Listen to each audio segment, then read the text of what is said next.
She's got a mean streak. Sarah, keep your boy close.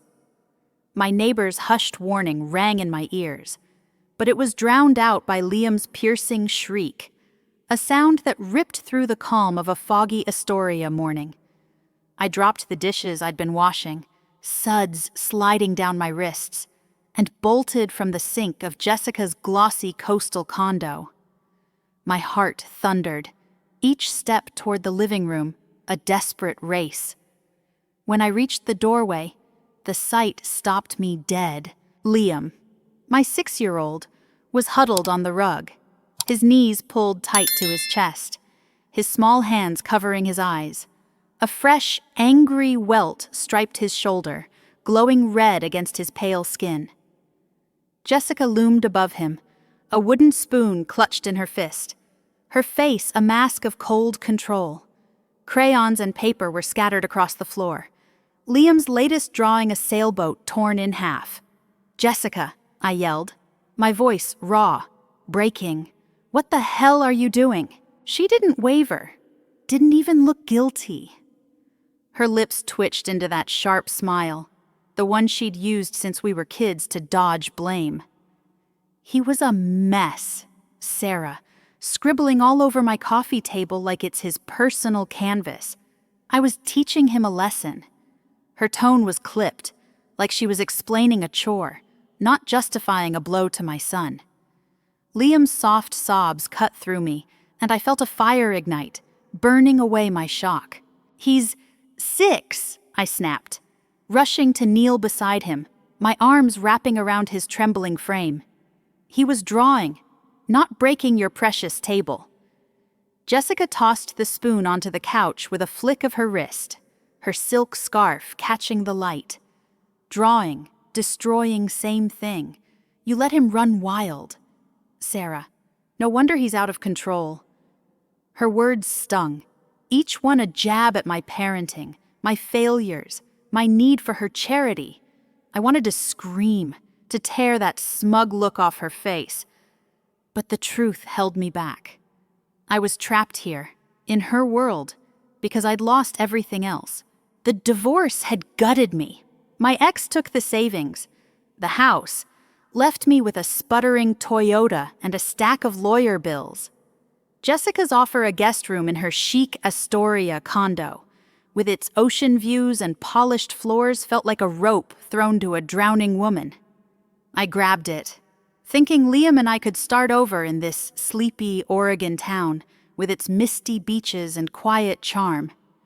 But now, cradling my crying son, his tears dampening my sweater, I saw the cost. Jessica's home wasn't a refuge, it was a prison, and her temper was the lock. I carried Liam to our room, his arms tight around my neck, his sailboat drawing crumpled in my hand. I didn't mean it. "Mommy," he mumbled, his voice small, scared. I kissed his forehead, tasting his fear, and forced my voice to stay calm. "You did nothing wrong, sweetheart," I said, tucking him into bed with his stuffed wail. "Mommy's got you, always." But as I smoothed his blanket, my mind raced. Jessica had hurt him, and I'd let her get close enough to do it. How had I been so blind? The condo was still now, the distant crash of waves seeping through the walls. Jessica had vanished to her office, probably typing emails, acting like she hadn't just bruised my child. I sat on the floor, Liam's slow breaths steadying me, and stared at the torn sailboat in my hands. I'd seen her anger before her sharp slaps when we were young, brushed off by our mother, Diane, as just sisters. But this was different. This was my son, my heart, and she'd crossed a line I couldn't forgive. I pulled out my phone, my thumb hovering over Ava's contact. My friend, a lawyer in Portland, had cautioned me about Jessica's temper. "She's trouble, Sarah, always has been." I hadn't believed her, too desperate for a roof, a plan. Now, Liam's welt proved her right. I didn't call Ava yet. Instead, I traced the edges of Liam's drawing, its jagged tear a mirror of my resolve. No one would hurt him again. Not Jessica. Not ever. But how do you break free when you're broke, scared, and living on someone else's terms? That question churned in my gut, sparking a plan, as the ocean whispered its challenge outside. Liam's quiet whimpers lingered in my mind, his tear-streaked face a weight I couldn't shake. I sat by his bed in the guest room, the glow of Astoria's streetlights seeping through the blinds, casting thin stripes across his sailboat drawing, now taped back together. My hands clenched, nails biting into my palms, as I replayed Jessica's icy calm, the way she'd swung that wooden spoon without a flicker of remorse. I'd trusted her, let her into our lives, and now Liam's trust in the world was cracked. I needed answers, needed someone to see the truth. But the truth, I was learning, came at a cost. Morning broke, gray and heavy with coastal mist. Jessica was in her condo's kitchen, pouring oat milk into her coffee, her silk blouse flawless, as if yesterday's violence was just a spilled drink she'd wiped away. The torn sailboat drawing sat on the counter, a silent accusation she ignored. "Sleep okay?" she asked, her voice light, like we were chatting about the weather. I swallowed hard, my throat tight. "We need to talk about Liam," I said, forcing the words out. "You hit him, Jessica, with a spoon. That's not okay." She sighed, setting her mug down with a soft clink, her eyes narrowing. "Oh, Sarah, don't be so dramatic." He was trashing my table, scribbling like a toddler. I gave him a tap to snap him out of it. "You're welcome." Her smirk twisted the knife in my chest, her casual dismissal worse than a slap. A tap, I stepped closer, my voice shaking but firm. "You left a welt on his shoulder. He's 6. Jessica, he's not your punching bag." She laughed, a sharp cutting sound that bounced off the marble counters. "Punching bag." "Please, you're too soft." Sarah, always coddling him. No wonder he's a mess, just like his dad. Her words burned, dragging up every insecurity, my failed marriage, my empty bank account, my dependence on her. "Don't bring my ex into this," I said, my fists tight. "This is about you hurting my son."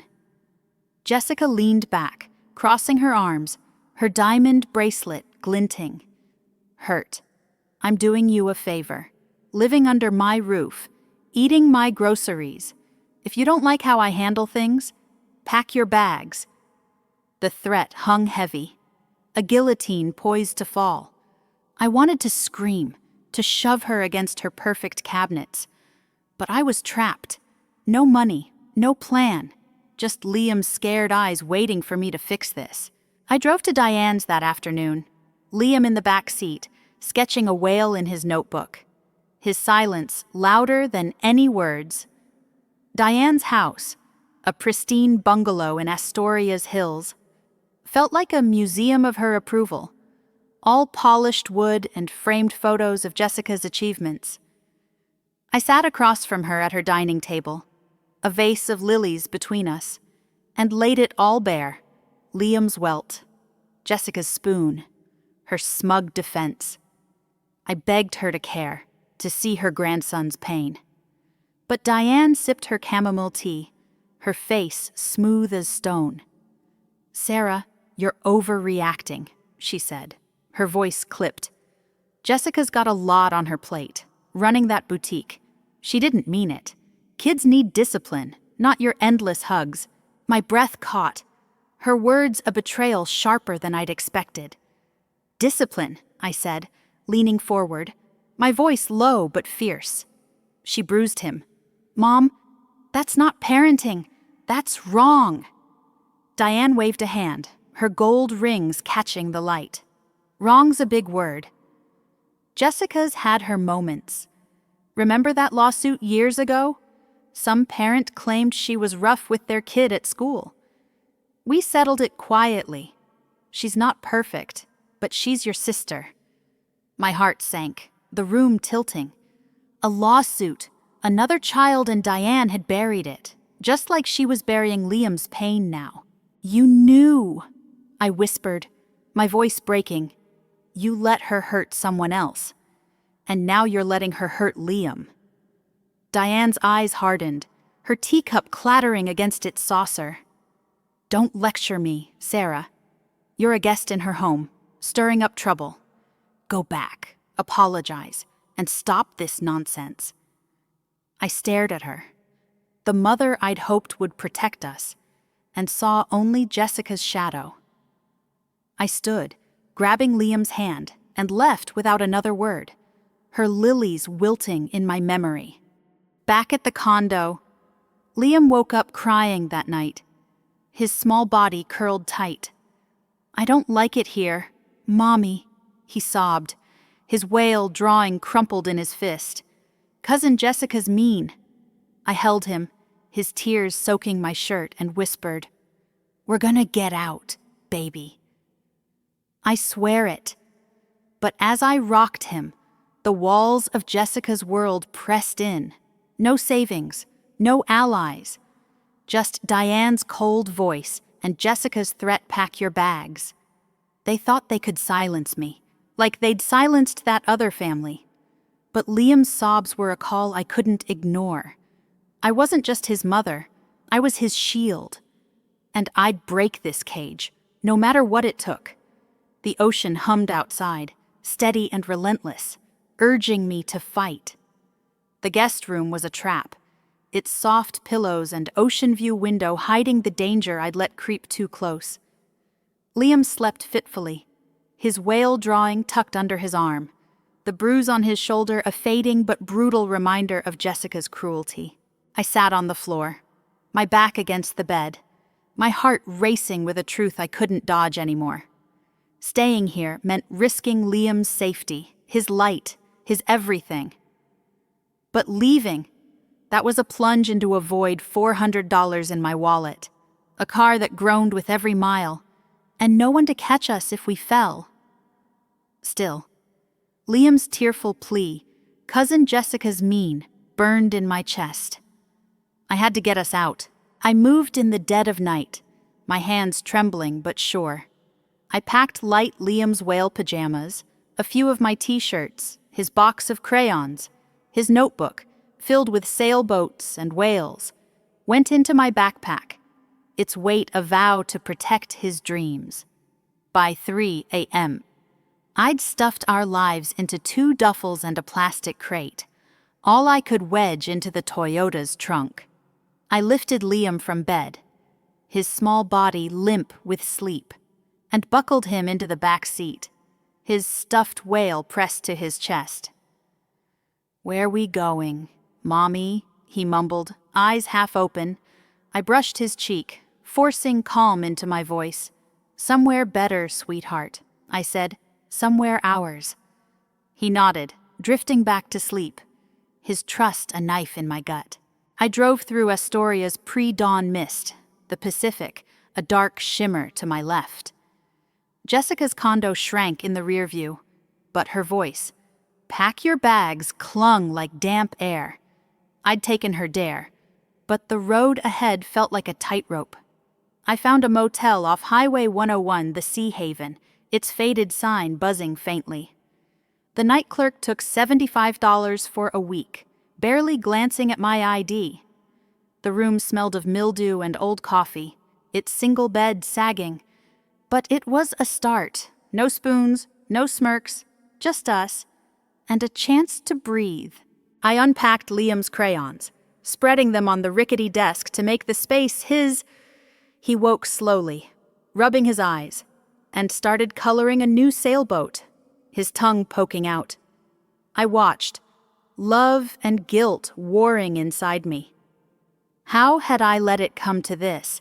I'd moved us to Jessica's to escape the wreckage of my divorce, my ex's betrayal, the drained accounts, the endless court dates.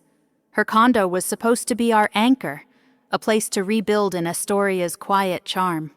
Now, We were fugitives in a motel, running from my own sister's hands. I grabbed a notepad, my pen scratching out every detail: Jessica's blow, Diane's dismissal, the welt's ugly red. I snapped a photo of Liam's bruise, my stomach twisting as the camera clicked. This wasn't just about escape. It was about holding Jessica accountable, making sure she couldn't hurt again. I thought of calling Ava, my friend in Portland, her warnings about Jessica's temper ringing true now. But pride stopped me. I'd ignored her, and Liam paid the price. I'd tell her soon. But first, I had to stand on my own. I spent the day job hunting, Liam's hand in mine as we walked Astoria's windy streets. The diner had no openings. The bookstore wanted experience I didn't have. The gas station manager just shook his head. My resume was a thin sheet of nothing, and Astoria's tight job market offered no mercy. Back at the Sea Haven, I counted my cash, $325 left. Enough for another week. Maybe if we ate sparingly. Fear gnawed at me, but I hid it, smiling as Liam showed me his sailboat drawing. "It's for you." "Mommy," he said, his eyes bright. I hugged him, my voice steady. "It's perfect, buddy."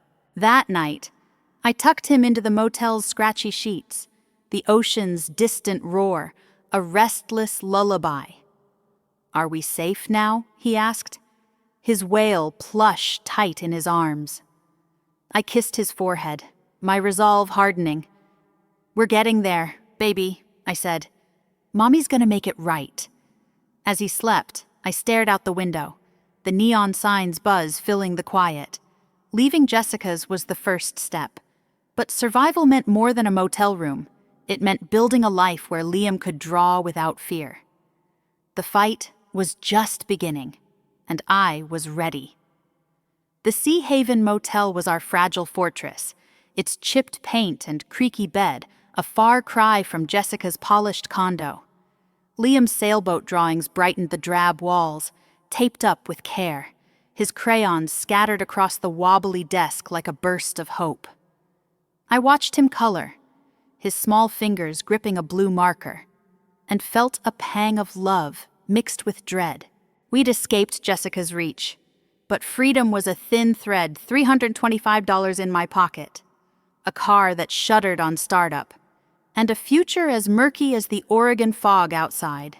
I threw myself into survival mode, scouring Astoria for work. A waterfront cafe hired me for morning shifts, pouring coffee for fishermen and tourists who tipped in dimes. At night, I hunched in the motel's dim lobby, transcribing legal documents on a borrowed laptop, my eyes burning from the screen's glare. Sleep came in snatches, stolen between Liam's soft snores and the hum of the neon sign outside. He'd curl up on the bed, his stuffed whale hugged tight, but even in sleep, he'd startle at sudden sounds: a slammed door, a passing truck. Each flinch carved a fresh wound in my heart, a reminder of Jessica's cruelty. I took Liam to a community clinic, where a gentle therapist met us in a room smelling of lavender. "He's carrying trauma," she said, her voice soft but firm. "He needs routine, safety, time to heal." I nodded, my throat tight. Routine: I was cobbling together a life from scraps, feeding us ramen and apples. But for Liam, I faked confidence, helping him draw whales on motel napkins, whispering, "We're making a new adventure, buddy." He'd smile, trusting me. And that trust was both my anchor and my ache. Then the ground shifted. 2 weeks into my cafe job, the owner called me to the back. "Sarah, we're letting you go," he said, his eyes on the floor. "Got a call saying you're trouble unstable, causing family drama." I can't risk it. My blood ran cold. Jessica's voice was behind this, her venom slithering across town to choke our fresh start. I pleaded, my voice cracking, but he shook his head. I walked out into the salty air, the Pacific's roar mocking my defeat. My cash was down to $90, barely enough for another week at the motel. Panic clawed at my chest, but I hid it, buying Liam a dollar store cookie and laughing as he smeared chocolate on his nose. Desperate. I posted photos of Liam's drawings online, hoping to scrape together grocery money. His whales and sailboats, bold and shaky, caught a spark. A local gift shop owner messaged, offering $150 for 2 pieces to frame and sell. I stared at the offer, tears stinging my eyes. Liam's art, born from his quiet strength, was keeping us afloat. We splurged on takeout burgers, a rare treat, and Liam grinned, ketchup on his chin. My whales are famous. "Mommy," he asked, eyes wide. I hugged him, my voice thick. "They're magic, baby." For a moment, the motel's grim reality faded, and I glimpsed a path forward. But the reprieve was fleeting. The motel rent loomed, and my transcription gig paid erratically. My car needed a new tire, swallowing $80 I couldn't spare. I started skipping meals, telling Liam I'd eaten earlier. He wasn't fooled, his big eyes watching me too closely. One night, he slid his apple slice across the desk. "For you, Mommy," he said, his voice small. I bit my lip to keep from crying, eating it to ease his worry. Was this what I'd fought for, trading one cage for another, where hunger replaced fear? In the lobby, as Liam slept, I typed transcripts until my fingers ached. My notepad open beside me. Jessica's attack, Diane's betrayal, Liam's bruise. It was all there, inked in furious detail. I hadn't reported Jessica yet, too scared of her reach, of Diane's influence. But watching Liam's chest rise and fall, his whale plush tucked close, I knew hiding wasn't enough. We needed more than survival. We needed justice. A life where his drawings weren't just a lifeline, but a celebration. The ocean's steady pulse outside urged me on. This wasn't over. It was ours to shape. The Sea Haven's dim light flickered, casting shadows across Liam's latest sailboat drawing, pinned to the motel's peeling wall. My savings had dwindled to $40 each dollar, a ticking clock. Liam's soft humming as he colored kept me grounded, but exhaustion gnawed at me. My nights spent typing transcripts, my days haunted by Jessica's blow. I was fighting to keep us afloat, but a call from Ava changed everything, turning my fear into a blaze I couldn't ignore.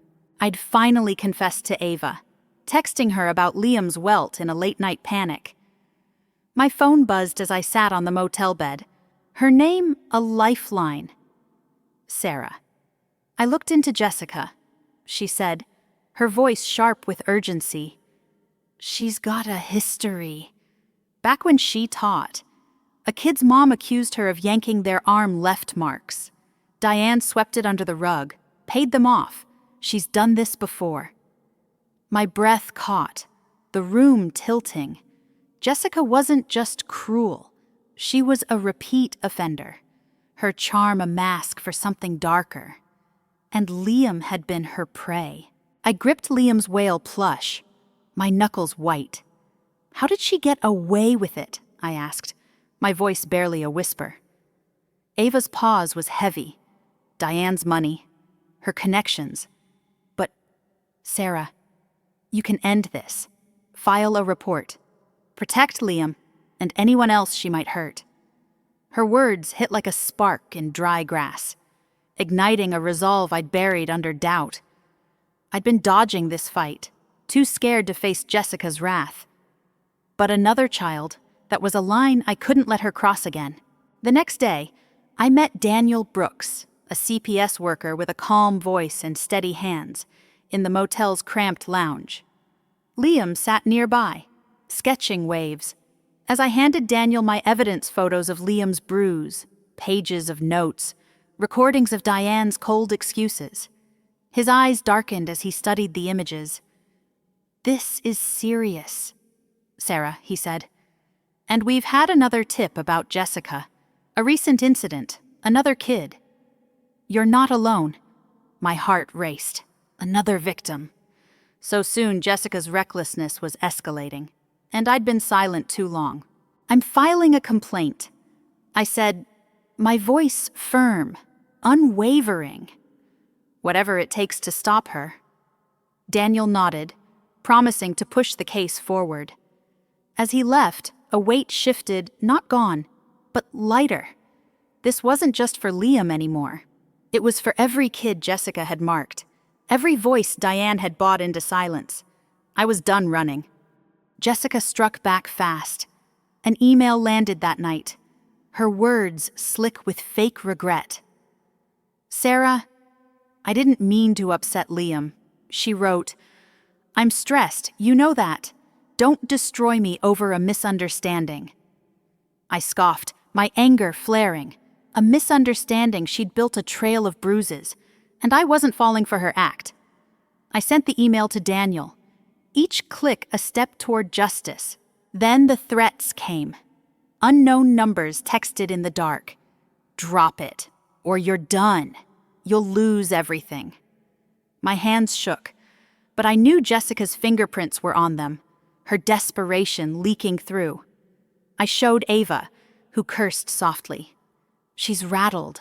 Sarah, you've got her scared. Keep pushing. Ava helped me file a police report, her legal know-how a shield against the fear. I changed my locks, checked the motel windows, and held Liam closer, his sleepy murmurs my anchor. Each night, I sat by the desk, the ocean's roar a steady drumbeat outside. My evidence folder grew Jessica's email, the threatening texts, every detail of her past. I wasn't just fighting for Liam now. I was fighting for the kid she'd hurt years ago, for the one who'd tipped off CPS, for every shadow she'd cast. Jessica thought she could bully me into silence, like she had when we were kids, dragging me by my hair while Diane looked away.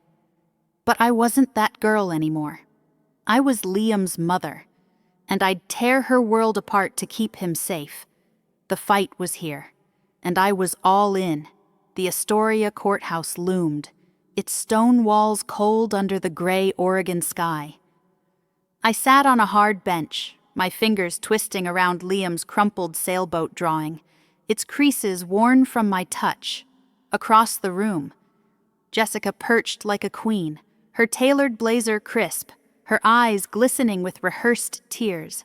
Diane sat behind her, lips tight, her stare slicing through me, blaming me for daring to break their perfect facade.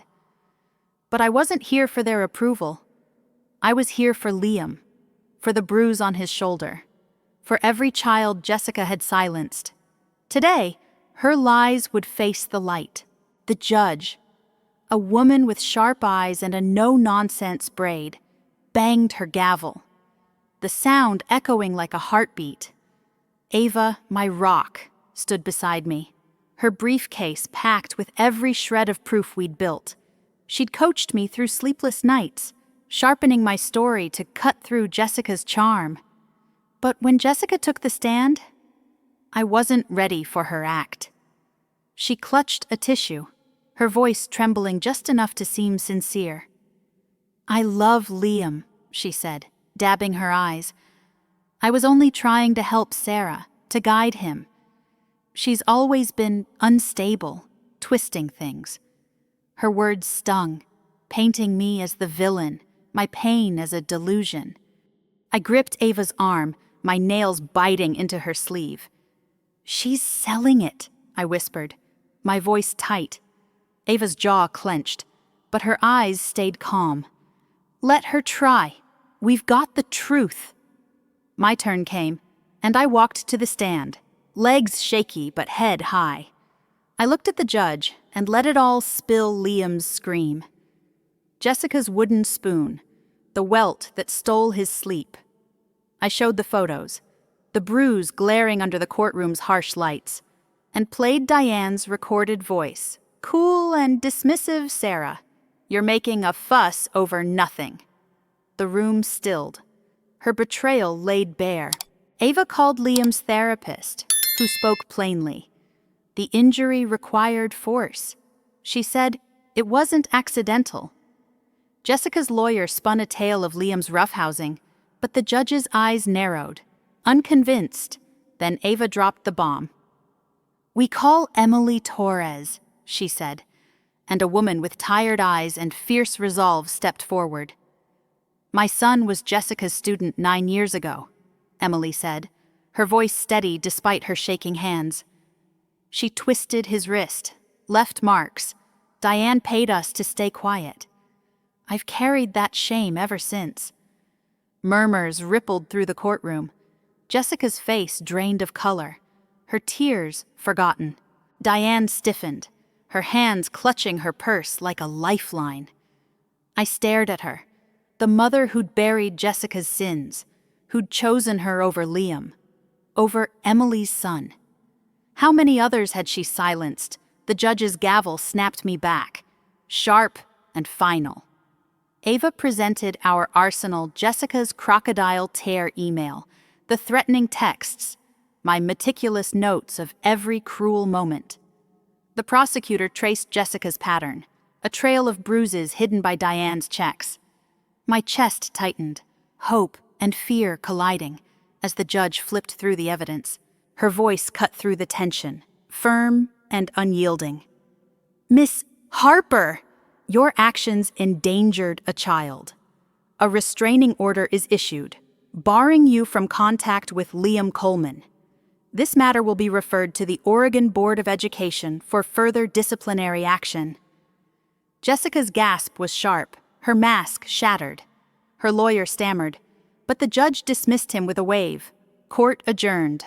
I exhaled, my body trembling. As Ava's hand found mine, "You nailed it, Sarah," she said, her voice low but fierce. "It's done." Outside, Liam ran to me, his notebook tucked under his arm, his eyes wide with hope. I knelt, hugging him so tight I felt his heartbeat against mine. "Is she gone, Mommy?" he asked, his voice small. "She's gone, baby," I said, my tears mixing with his hair. "You're safe now." Diane brushed past, her heels sharp on the pavement, her silence louder than any words. Jessica lingered by the steps, her blazer rumpled, her voice a hiss. "You've ruined me, Sarah." I stood, shielding Liam, my gaze unflinching. "No, Jessica, you ruined yourself." She turned away, her shadow shrinking in the rain. The drizzle cooled my face as we walked to the car, Liam's hand warm in mine, the weight of years, fear, doubt. Jessica's grip fell away, leaving something fierce in its place. We'd faced her lies, Diane's betrayal, and won. Liam's smile, small but real, was my victory. The ocean's pulse thrummed in the distance, steady, strong. This wasn't the end. It was our beginning, and I'd carry it forward, for Liam, for Emily's son, for every truth still waiting to be told. 3 years melted away like fog under the Astoria sun, each day stitching us back together. Liam and I had a home now, a cozy apartment tucked above a bookstore, its walls lined with his sailboat sketches and whale drawings. The place had its quirks: a wobbly balcony, a radiator that clanked, but it was ours, a sanctuary carved from the wreckage of Jessica's condo. Liam's giggles echoed as he taped a new drawing to the fridge, a lighthouse glowing against a starry sky. I watched him, my chest tight with pride. The boy who'd cowered under Jessica's shadow was gone, replaced by my son, bold and bright, his spirit unbroken. Our mornings were a quiet rhythm. I'd pack Liam's lunch, slipping a note beside his apple, while he chattered about school, his art teacher's praise, the friend who loved his whale sketches. He was in 2nd grade now, at a school where kindness trumped fear. The nightmares had eased, though a loud snap, a dropped book, A slammed gate could still make him pause, his eyes flickering with old ghosts. I'd kneel, my hand on his shoulder, and say, "You're okay, buddy. We're home." He'd nod, his smile chasing the shadows away. Healing was messy, but we were piecing it together, one day at a time. My world had shifted too. The courtroom wind sparked a fire that spread beyond Liam and me. A non-profit in town, moved by our story, hired me to run outreach for families fleeing violence. I traded motel nights for a small office, where I helped parents find safe housing, connected kids to counselors. The work was heavy, each story a mirror of our own, but it gave me purpose. One night, thinking of Liam's courage, I proposed a project, a safe space for kids to report abuse without fear, a hotline they could trust. The board loved it. We named it Liam's Light, a nod to the boy whose art lit our way. Liam's Light grew fast, its hotline buzzing with calls, its workshops filling school gyms. Kids sent thank you notes, their words shaky but strong, saying they felt heard, safe. One boy, Ethan, wrote, "I told my dad no more hitting because of you." I framed his letter, hanging it beside Liam's lighthouse sketch. My son, now 8, would visit the center, beaming when staff praised his art. "You're helping kids like me." "Mommy," he'd ask, eyes wide. I'd hug him, my voice thick. "You're the heart of it, buddy." His drawings became our logo, a symbol of hope. Jessica reached out once, her letter arriving like an unwelcome guest. "I've changed. Sarah," she wrote, her script too neat, her apology too polished. "Can we start over?" I read it by the window, the Pacific's roar steadying me. She hadn't changed, just shifted her mask. I scrawled a reply. "Change starts with truth, not words." I mailed it, no return address, and let her fade. Diane tried too, showing up at the center one gray afternoon, her coat too crisp for our cluttered space. "Jessica's lost everything," she said, her voice sharp. "You broke her. I kept sorting flyers, my calm a wall. She broke herself. Mom. And you helped." Diane's eyes flashed, but I held firm. "Liam's my family now. We're done." She left, her steps heavy, her power gone. The city gave Liam's Light a grant, enough for a bigger space. We celebrated with a grand opening, Liam in a tiny suit, cutting the ribbon with scissors too big for his hands. I spoke to the crowd, my voice clear, thanking the community, Ava, Daniel, everyone who'd carried us. Liam tugged my sleeve, whispering, "We're heroes." "Right," I laughed, kissing his forehead. "The best kind, buddy." The applause rose, mingling with the ocean's song, and I felt it joy, fierce and full, a victory we'd earned. As we cleaned up, Liam ran ahead, his suit jacket flapping, his laughter brighter than the coastal sun. I followed, the weight of Jessica's cruelty, Diane's denial. Now just echoes.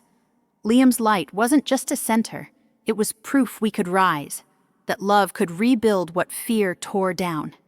Liam's hand found mine, his latest drawing tucked under his arm, and I knew we weren't just whole. We were unstoppable. The waves crashed below, and our future stretched wide, limitless. Ours. The Astoria sky burned orange, the Pacific catching fire as the sun dipped low.